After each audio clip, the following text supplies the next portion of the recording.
chapter, but I better go to that. I think it's chapter 6 that we're going to be studying this week. How many have enjoyed the teaching so far?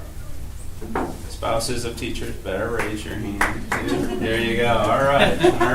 Excellent. All right. Let me ask you this. What one thing up to this point, what one thing have you taken away from it that's really made a difference in the way that you've looked at your marriage? What one thing that really stood out to you? There's no wrong answer. What one thing did you learn that's new? Anybody? No everything. Here you go. The secret places, that was a powerful way of looking at that. Mm-hmm. They can be little secret places. Mm-hmm. Destructive. The secret places. Somebody else. Something that really stood out and it's really made a difference. Yes. What she said, and also if that is okay to ask for help, that it's okay when you're tired and you really need help. Mm-hmm. Yes. So I'm asking more. Yeah. Somebody else. Something that really stood out about what you've learned so far. We've learned 2 things. Wow. I agree with them as well, but I mean, because since we're newlyweds, we don't have, usually we're on the same page, and we are very open, but it's good to know for future references, kind of like where those boundaries are, and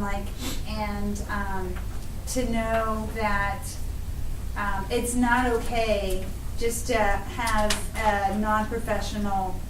I mean, obviously that's like a duh, but to know where that leads. Like if you, the girl that was sitting right here, I don't see her today, saying her boss wanted to take her out to lunch, and then she said, well, my husband and I would love to, to see that, the hidden intentions behind that, and to see where that would lead. So for, in the future, when we do cross those paths, hopefully, we don't, but if we do, because we're not, perfect, to know that, hey, to stop it before it even begins. Mm-hmm. That's right. Excellent. Anybody else? Your moment to shine here. It's great material. It's one of these things that, when we started our marriage over 32 years ago, my wife and I would have liked to have had some pretty cool classes, that we could have, we could have learned that and saved that issue or that problem or established some rules in advance. What we did was we took the Word of God and said, we've seen how it doesn't work right because of the upbringing that we had in some cases. There were just some real dysfunction. And we just said, we're going to kind of meander our way through this and find out what works and what doesn't work. So it's really cool when you can attend a class like this and you can get that kind of information, expertise. And the other really cool thing, and I haven't seen this before, this dynamic, but you have people that have a lot of marriage background. They have a lot of years of marriage or expertise from that.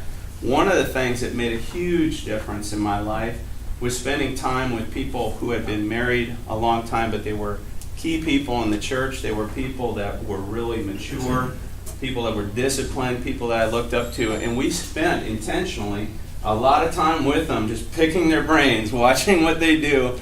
And we learned things, and we started applying those things to our life. So great comments. If you have the book, we're talking about chapter 6 of the book, and it's called The Second Thing He Can't Do Without. The second thing he cannot do without, and that is recreational companionship. So you'll see that maybe it's my angst or it's my little opportunity, but you'll see the title of ours on the page called The Bait and Switch. I don't know how many of you are familiar with the bait and switch tactic, but any of you ladies or guys that have got excited about the price of a car by reading the paper or seeing the ad on TV, and you show up at that dealership and they just tell you, oh yeah, that car, singular, is gone. But where are you? You're sitting at their dealership. It's like, hey, wait a second. What do you mean? That car is gone. Oh yeah, I was gone like at 6 a.m., but you opened at 9? But they have all these little, whatever you want to say, caveats or what have you. But in many places it's called a bait and switch. It's like put that information out there and they will come. And once they come, it's like, well, but we do have this other car and it's double the price, but it's a better car. In a relationship situation, and this, by the way, this is talking about his needs this week, but I think this has application for everybody. It really does, because I've seen it work both ways. Where after the marriage, ladies are saying, oh my goodness, this guy is a slob. what happened to that impeccable dressing technique? And the guy did his hair just so, and it's like, now that we're married, he doesn't pick that up. He doesn't ever comb his hair. He doesn't even like to shave. I've heard all kinds of things. But the same thing goes, for the guys here. In fact, one of the things that they say is really key about men and the way that their minds work is that other than sexual intimacy, other than that, the second most important thing to men is having recreational companionship. That is that friend, that person that they can spend time with. He says this, as you read along, it says, it's not uncommon for women, when they are single, to join men in pursuing their interests. I got to just say this. My first date with my wife went to the Milwaukee Sports and Boat Show. Okay? So I'm reading this, I'm going, oh, I see this here. I see it, okay? So, to join men in pursuing their interests, they find themselves hunting, fishing, playing football, you name it, doing something that he does or likes to do. But after marriage, wives may try to interest their husbands in activities more to their liking. If their attempts fail, they may encourage, I like how he says encourage, they may encourage their husband to continue his recreational activities without them. But here's something that I thought was really interesting. He says, that is a dangerous choice, though, because men place surprising importance on recreational activities. Now, I don't know how many people in the room had other hobbies before you got married that no longer are hobbies of yours. I've seen a lot of guys that have the Harley kind of in the back of the garage and it doesn't get ridden anymore. Boats. And I've seen a lot of ladies that they used to do this or they were active in this, and once they got married, they put that away and they stopped doing that. What they're saying here, what they're saying here, though, is that when you get in a situation where the guy, in his case, still wants to do some of these recreational activities, might be going to football games, baseball game, playing ball. I was a very avid baseball player. When she starts saying, that really wasn't an interest of mine. I was just doing that to get you. To be honest here.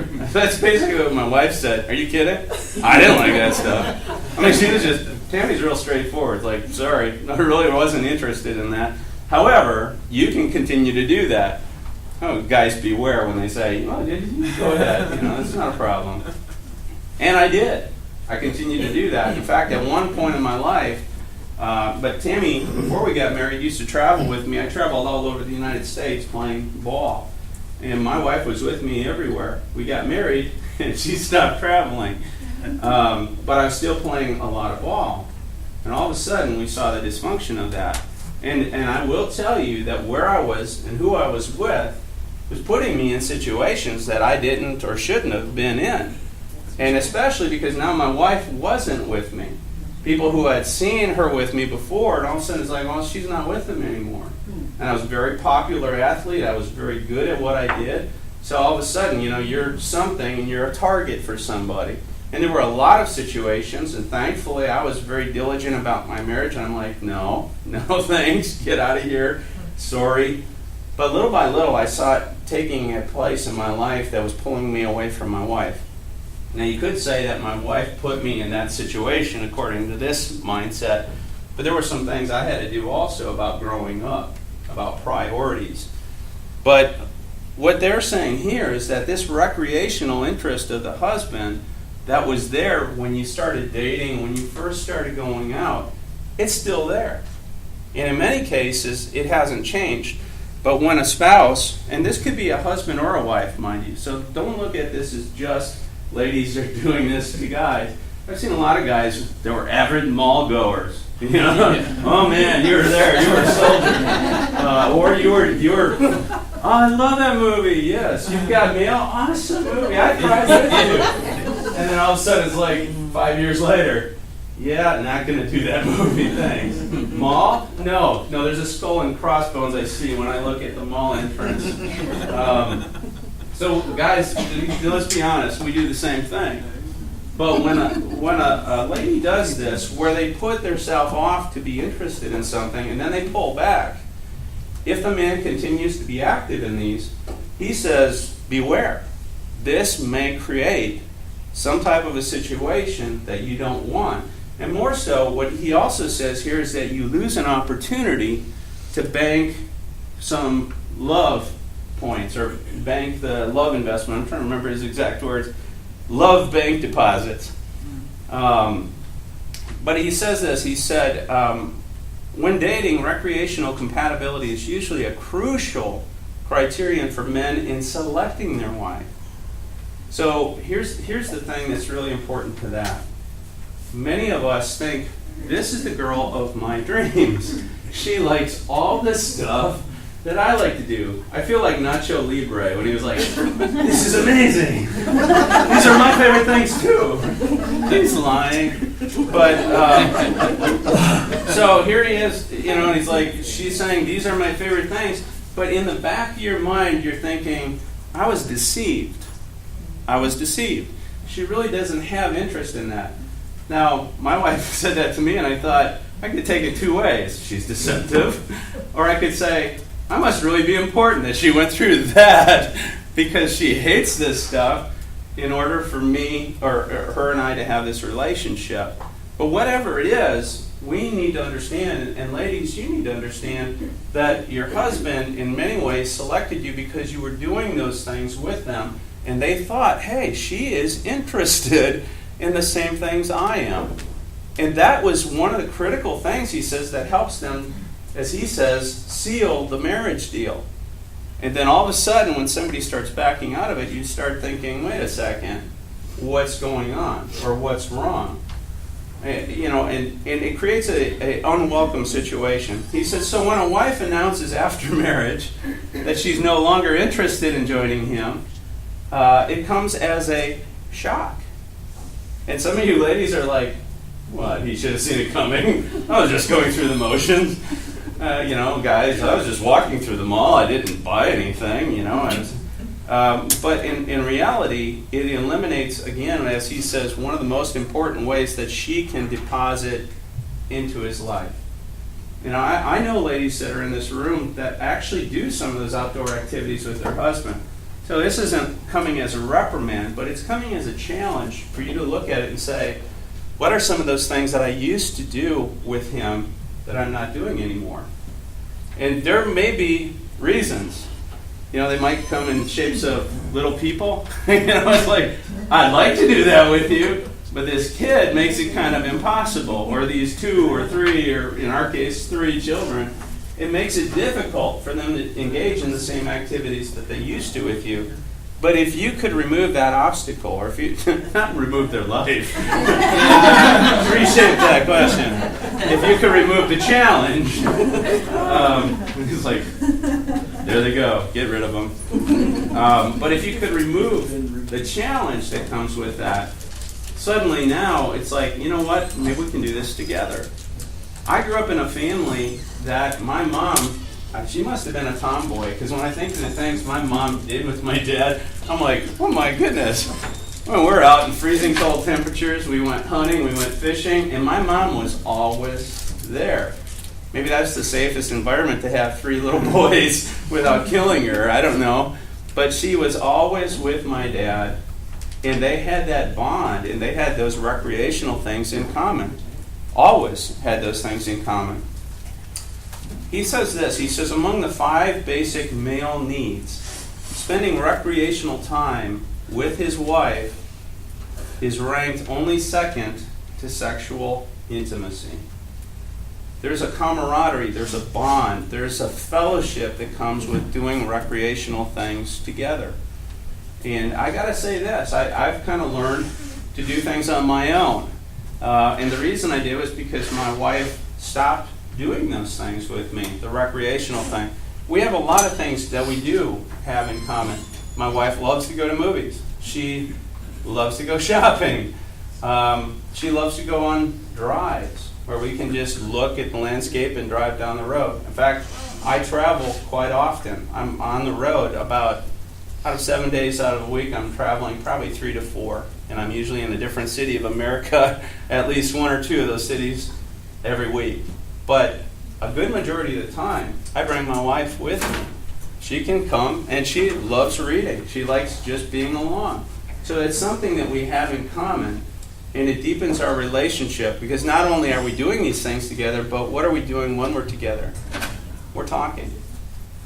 What I'd like to ask you is, we got a large room here, but what are some of those things that you do as a couple to maintain that recreational? We're away from sexual intimacy, so let's not have that on the table. But what are some of those recreational things that you do together that really help deepen the bond of your relationship? Would you share? Go ahead. Yeah. When Jackie and I got together, she didn't watch baseball. I loved it. She books games for us to go to just to hang out. And I know she didn't like baseball. And it's cool. But like you said, just hanging out, just being with my wife, and to know that she made those plans for me to go to baseball, for us to go to baseball game, because she knew I liked it, that is gold. And we're going to Daytona this weekend. That's awesome. That's a great example. Great example. Don't be calls going around either, but okay. I got them in the house with testosterone. It's good for you. I mean, that's awesome. Awesome. Somebody else, something that you do together recreationally. It doesn't have to be baseball games. Yeah. We go camping a lot. We go to a lot of parks around town and go for walks through the parks and things like that. Mhm. Something we do together. I travel a lot like you, so that's the only time we really get to spend time together. Mm-hmm. Yeah. My husband's a major geek, and he likes to sit and talk to me for hours about stuff I don't begin to understand.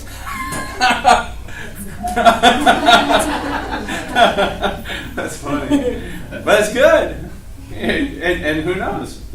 I had to go for the state operator's exam for pest control licensing to own a company 2 weeks ago. And my wife and we learned that it's better for you to read somebody the test questions so that you have to explain it to them, and then they read it back to you, and it's a great learning technique.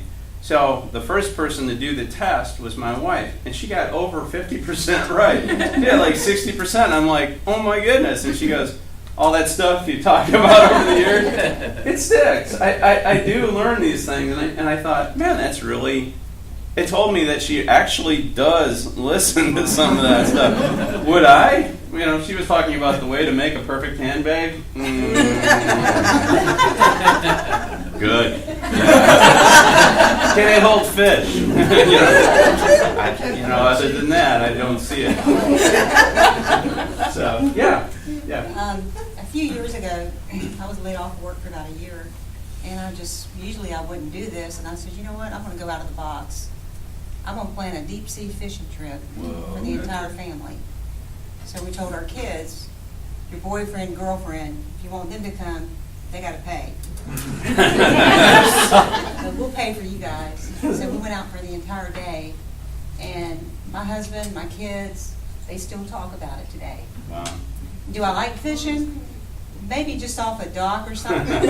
Because when you're out there, it takes a lot of muscle to reel that sucker in. So that's one of the things, of course that's as a family, but it was, still, and then we always we probably plan 2 or 3 vacations a year, and we love history. So we went to see we went to Virginia, but we also went up to see the president's homes and learned all about that.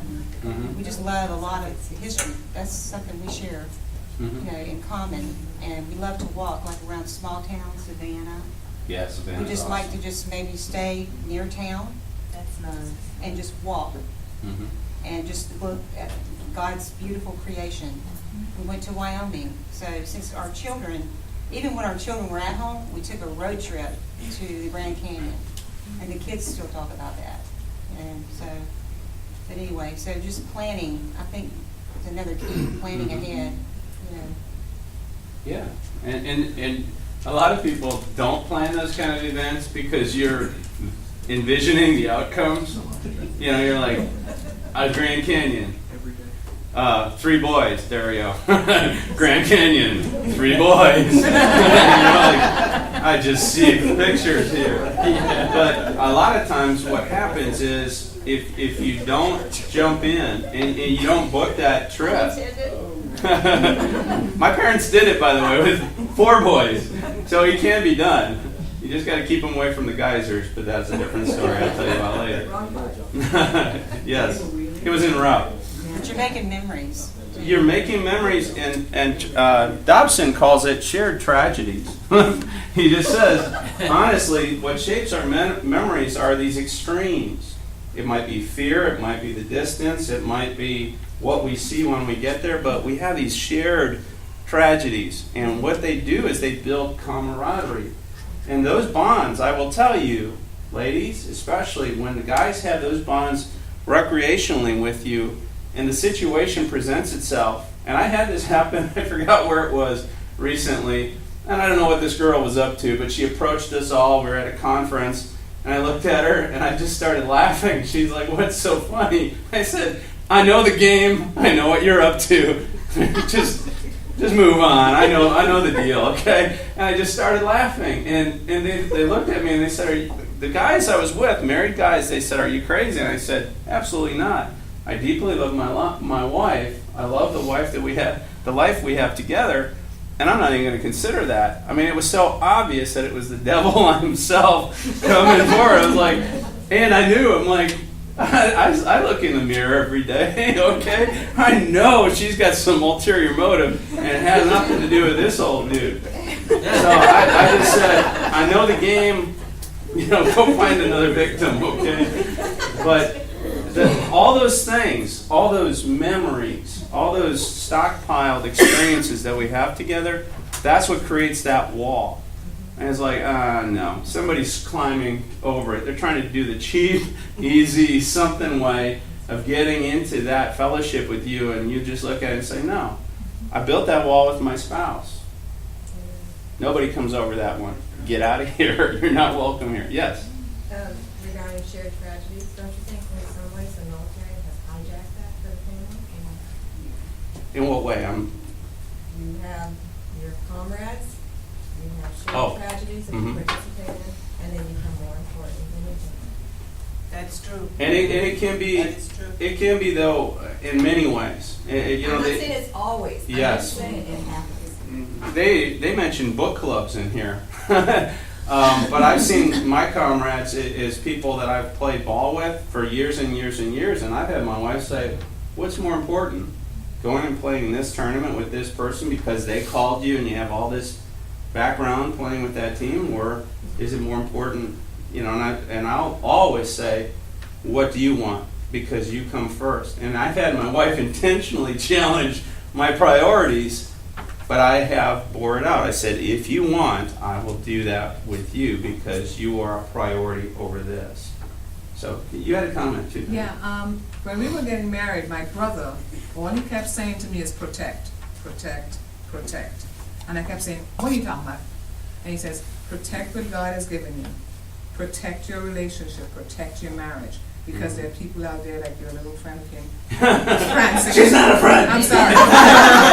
Tammy, she wasn't friendly. But they're all out there. There are people out there all the time. So his thing was to learn how to protect. And one of the things that Scott and I do, we just came back from vacation, and We went to this place called Cook Forest that he took me to before when we were dating, and it's just a trail, walking trails through the forest.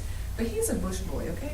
He just likes to talk. Once he gets in the country, he starts to talk. He's excited. I mean, yeah.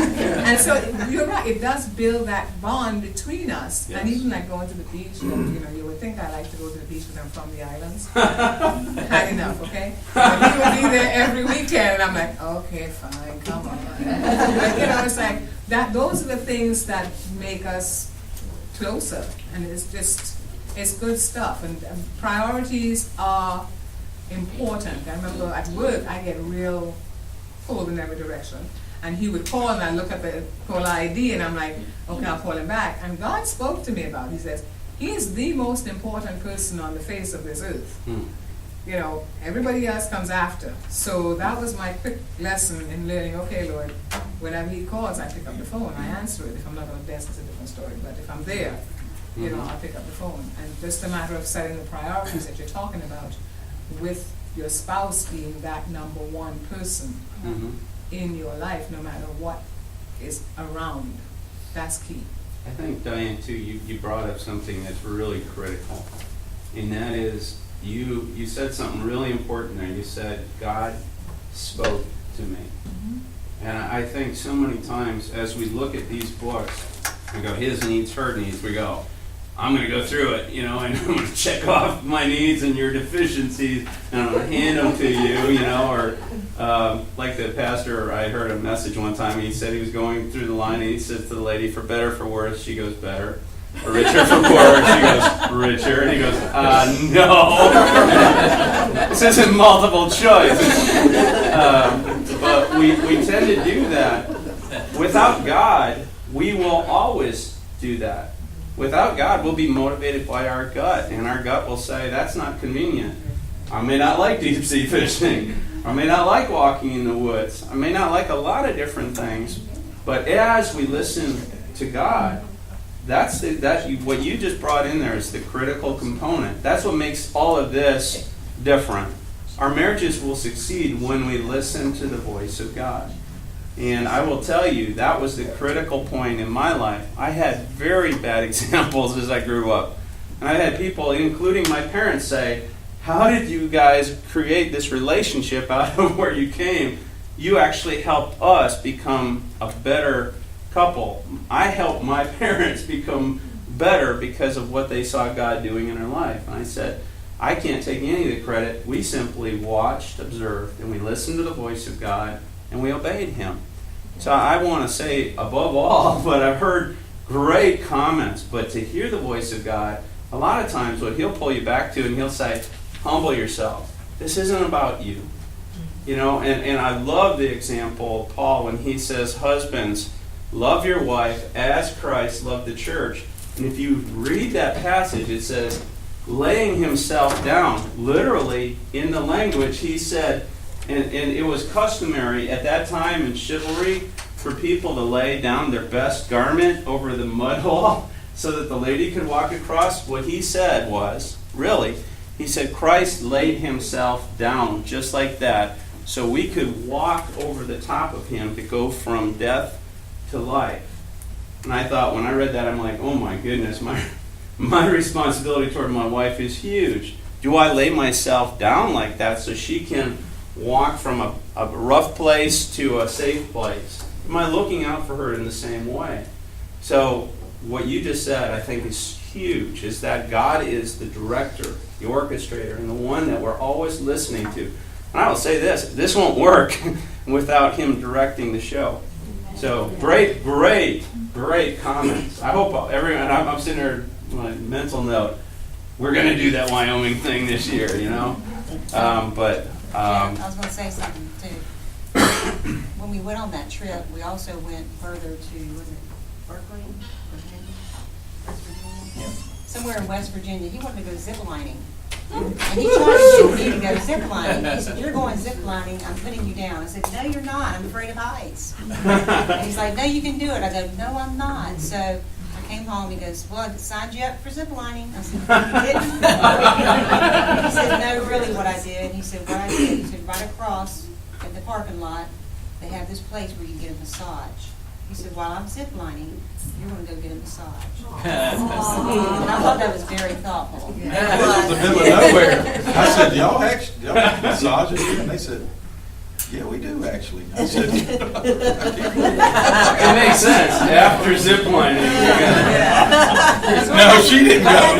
She went there. And I took photos, I mean, they took photos when he went ziplining, so I got to kind of see him do ziplining through the photos. I've been amazed to see how generous husbands are toward their spouses after something like that has been done. I've been with people on cruises where somebody went and they bought this cruise for the guy or did this or did that or the other, and all of a sudden, automatically, and it's the concept of reciprocity, in the back of that man's mind, it's like, I want to do something to say thank you. It might be a massage. It might, who knows? But and it's not that needs to be your ulterior motive. But I've seen something inside them say, "Man, I really appreciate this. I want to do something nice for you." Bottom line in all of this that we're talking about is moving recreationally in two different directions, where we're doing different things with our interests, and we're not spending that time together. He says the danger in all of this lies in the two of you growing further and further apart. That's dangerous. And he said the common pattern at its worst can lead to an affair or divorce. And he says the wise couple will avoid this trend in their marriage or correct it as soon as it begins. So like the old saying, a word to the wise is sufficient. But I think above all, listen to what God is saying. The Holy Spirit will, I've had times, in my morning studies, I'm just so thankful for the Holy Spirit. And I'll be reading and I'm like, ready to do my day. And he's like, oh, no, you're not. You need to backtrack a step. Here's something you did yesterday. Here's something you said. And my wife said, I knew God was alive by the fact that Jeff grew a conscience all of a sudden. He'd come back through and say, I'm sorry. I didn't realize this. And she's like, where did that come from? I said, God spoke to me this morning in my study, and he rewinded the day before and said, this is not the way you do this. And he taught me. The Holy Spirit will do exactly what God said he will do. But it's critical that we give him that time each day to do that. So here's the thing. Next week, we're gonna ask you, so far, we haven't done real good in the question column, and we got some really cool people here, experts that have been teaching this class that would like to answer your questions. We promise not to take your question and put the question on the stage and say, well, this person says, Ashley says she's struggling with, she didn't, by the way. We're not going to name your name. We're not going to name exactly, we'll try to keep it as generic as we can, but your questions, just like your participation in this class, are valuable to everybody else. Your questions are going to answer questions that other people want the answer for too. So if, Ms. Bonnell had put together these cards, they're on the back table, and if you have a question, and it can be just I don't know, what's your favorite ice cream? I don't know. But if you have a question for our people that are teaching this class, we would greatly appreciate it, and we will reward that question with a gift. It might be sweet, might be calories involved, but you're going to enjoy the gift. So the cards are on the back table, and we want to make sure that you take the time. If you have a question, and maybe voice it in a way so that it's general, so that everybody can have that question answered. One of the things that I was a pastor and served it along with the church for over 22 years in Milwaukee, and I did a lot of counseling. I did probably counseled more than thousands of men. And in the course of doing that, I found it extremely important as we're communicating as men and as women to help understand what our values, our beliefs, and our methods are. And the reason for that is because no matter what the survey is, premarital course is, you'll find that they spend a lot of time getting to know what your values, what your beliefs, and what your methods are. Unfortunately, many of us moved into marriage before we ever did the seminar. So we get to know in real life, what makes our partner tick. I found that it's very important to step back, even if you've been married 15, 20 years. In the counseling process, many times I came right back and I was doing what I did with premarital counseling. What are your beliefs? How did you grow up? What were the values that you were taught growing up? And what were the methods in which you were taught those things? So what I would like you to do, and not do it today, but when you take this home, take a moment, make a few notes yourself, not as a couple, you individually, about the home, about the culture, about the community you grew up in. And you won't see this right away. So I'm just asking you, trust me on this, but take a moment and based on the community, the home, the culture you grew up in, what are these, or what were these values, beliefs, and methods as they pertain to communication, as they pertain to roles, sexuality, finances, and spiritual beliefs? There are no wrong answers. You can say, a lot of people don't know this about me, but I grew up in an urban environment. I grew up in a really tough place. When people hear my testimony, they're like, "You're kidding." And I'm like, no, it was really rough.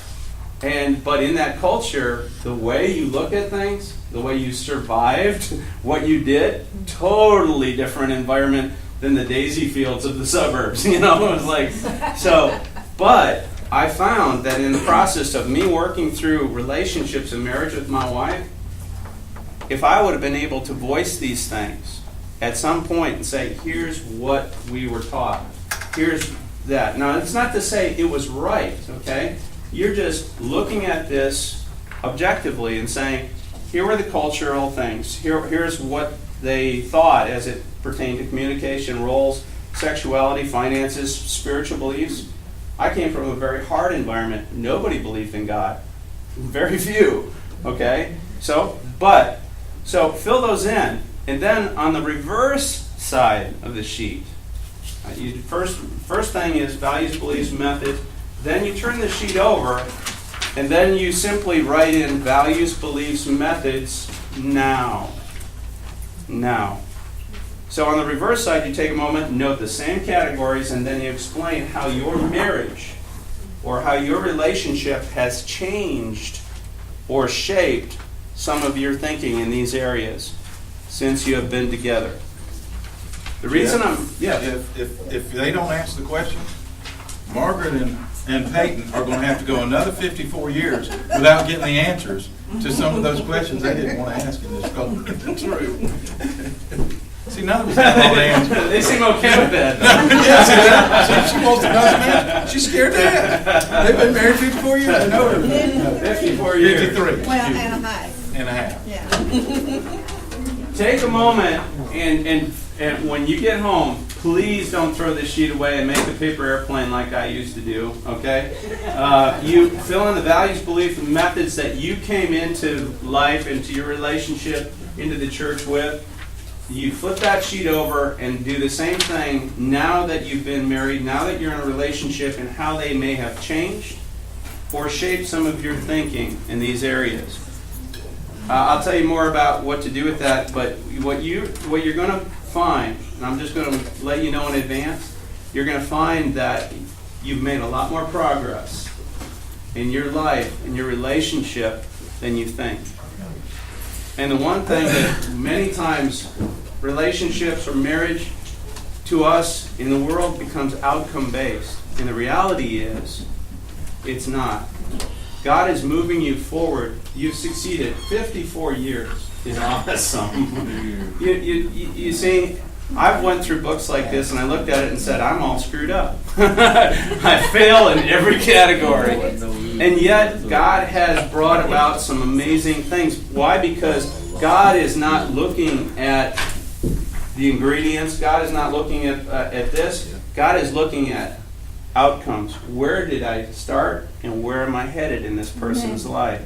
I want you to actually look at that and start giving yourself credit for what God has done in your life. So, yes, you have one more comment. Sorry. No, that's all right. I'll be here next week. He's also looking for you to see that you and he can do what needs to be done. Absolutely. And we're going to talk about that in the next time I speak about momentum. So thank you for mentioning that. Thank you. Let's close in prayer. And do not forget these cards. There's a special gift that comes with you taking it home and asking a question and bringing it back next week. Heavenly Father, we thank you for this day you've given. We thank you, God, for our veterans that we're about to honor in the service to come. We thank you, God, for that. Your word says